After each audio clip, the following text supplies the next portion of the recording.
جمهورية المالديف هي جزر صغيرة تقع في قارة آسيا في المحيط الهندي. تعد جزر المالديف من أكثر الأماكن السياحية التي تعرف بالمناظر الطبيعية الخلابة ولون البحر الصافي. ويشتهر شاطئ جزيرة فادو بظاهرة نادرة تحدث مرة واحدة من كل عام في أواخر فصل الصيف، وهي البحر الذي يضاء ليلا بنجوم السماء بمجرد حلول المساء ليصبح كالسجادة الزرقاء على الأرض. يعد بحر النجوم ظاهرة طبيعية تتحول خلالها أمواج الشاطئ الرملي إلى لون أزرق متوهج يبهر السياح. إنها مساحة متلألئة من المحيط الهندي تتوهج باللون الأزرق في الظلام، كأن النجوم غمرت تحت الماء بعد سقوطها من السماء. وعلى طول الشاطئ جرفتها الأمواج وسقطت على الشاطئ فأضاءت الرمال الرطبة وكأنها انعكاس للسماء الليلية. فعندما يحل الظلام على هذا الشاطئ تتزايد الأعشاب البحرية بإضاءة زرقاء رائعة، مما يجعل البحر يظهر كأنه يعكس نجوم السماء. ويعتمد ظهور هذه الظاهرة الطبيعية النادرة على عدة عوامل، أهمها المناخ ومدى نمو العوالق البحرية التي تصدر الإضاءة الزرقاء. ويعتمد ظهور هذه الظاهرة الطبيعية النادرة على عدة عوامل، أهمها المناخ ومدى نمو العوالق البحرية التي تصدر الإضاءة الزرقاء. وتشكل لوحة فنية كأنه النجوم تسبح في البحر، ولذلك يندرج هذا المكان ضمن قائمة المعالم السياحية المذهلة. ثم ننتقل إلى مكان آخر يتمتع بقدر كبير من الجمال، وهي جبال الصين، جبال قوس قزح.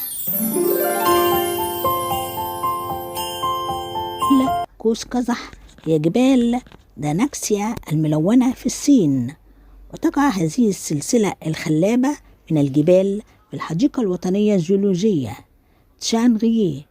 وتعتبر هذه السلسلة من أجمل وأروع الجبال التي يمكن مشاهدتها، حيث تعد أحد أعجب التكوينات الجيولوجية على نطاق العالم. تتميز هذه الجبال بصخورها الملونة، حيث تحتوي على تدرجات لونية حمراء تتداخل في لونها مع عدة ألوان أخرى، وتنتج منظرا غاية في الجمال. هناك ألوان مختلفة تنتج عن تأكسد المعادن المختلفة، إذ يصبغ الليمونيت المؤكسد أو الجوسايت الحجر الرملي باللون البني أو الأصفر، ويمكن أن ينتج المغناطيت اللون الأسود على الحجر الرملي. وإذا كان هناك كبريتيت الحديد فسيظهر الرمل باللون الأصفر. إذا كان هناك كبريتيت الحديد فسيظهر الرمل باللون الأصفر الناتج عن معدن الكبريت. أما اللون الأخضر فغالبا ما يرجع إلى طين الكلورايت أو سيليكات الحديد. اللون الأحمر الغامق الذي يظهر على الحجر الجيري يرجع إلى أكسدة الحديد، والمعروف أيضا باسم الهيماتايت، الذي ينتج من معدن الحديد المترسب بين حبيبات الحجر الرملي. وهكذا تظهر خطوط اللون الحمراء الداكن في جبال قوس قزح.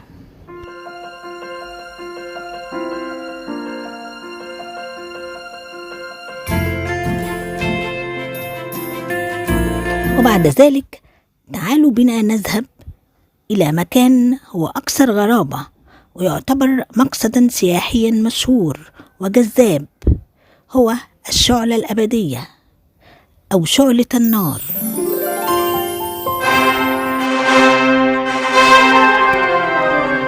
من الغريب وجود شلال عجيب خلف كهف صغير به شعلة من النار في متنزه شيستنات في ولاية نيويورك بالولايات المتحدة. بدأ العلماء في البحث حول سبب هذه النار. في عام 2013 جاء إلى المنطقة مجموعة من العلماء من جامعة أمبيانا يونيفرسيتي من أجل دراسة هذه الظاهرة العجيبة، واصطحبوا معهم مجموعة من العلماء المتخصصين في دراسة البراكين. وعندما بدأوا في دراسة منطقة الشلال اكتشفوا أن الشعلة تنطفئ أحيانا حين تقوم مياه الشلال بإطفائها، أو تنطفئ لأي سبب طبيعي آخر كالهواء مثلا. وعلى الأرجح السبب الرئيسي يتعلق بتسريب غاز الإيثان والبروبان من شقوق صخور زيتية ترفع درجة حرارة الكهف وتحطم جزيئات الكربون في صخوره، مولدة بيئة مناسبة لاشتعال الميثان. العلماء اكتشفوا أن سبب اشتعال هذه الشعلة هو وجود بئر نفط أسفل الشلال على عمق 400 متر تحت سطح الأرض، وأن تركيز الغاز الطبيعي فيه أكثر بحوالي 35% عن المعتاد، ويحدث تسرب للنفط عبر طبقات الأرض مما يسبب في وجود بقعة للنفط فوق سطح الأرض يمكن رؤيتها، وتكون عبارة عن سائل أسود كثيف يظهر على شكل دوائر. كما يتحرك النفط ويخرج عبر سطح الأرض، فإن الغاز الطبيعي يتحرك عبر طبقات سطح الأرض ويخرج عبر أي مكان به فتحة تسمح بمروره منها. هذا بالفعل هو السر وراء وجود الشعلة الموجودة في شلال منتزه شيستنات في ولاية نيويورك بالولايات المتحدة. فإن الغاز الطبيعي يخرج من فتحة توجد في الشلال حيث تشتعل الشعلة، وهو السبب في اشتعالها الذي يدوم طوال العام، وذلك حين لا يطفئ الشعلة أي شيء. أما إذا انطفأت الشعلة لأي سبب خارجي فإن العاملين على المنتزه يقومون بإشعالها مرة أخرى. بسبب شهرة هذه النيران الأبدية يسافر آلاف الناس لزيارة المنتزه.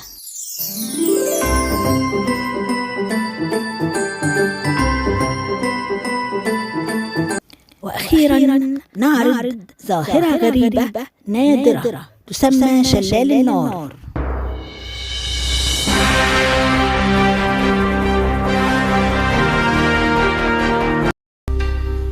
يقع شلال النار في منتزه يوسيميتي الوطني في كاليفورنيا، وهو شلال موسمي يتدفق في فصل الشتاء وأوائل الربيع. السقوط يحدث على الجانب الشرقي من الكابيتان إذا كان شلال النار يتدفق في فبراير، وكانت الأحوال الجوية صحيحة تماما. تضيء أشعة الشمس الشلال مما يجعله يتوهج باللون البرتقالي والأحمر، وغالبا ما يشار إلى هذه الظاهرة الطبيعية باسم سقوط النار.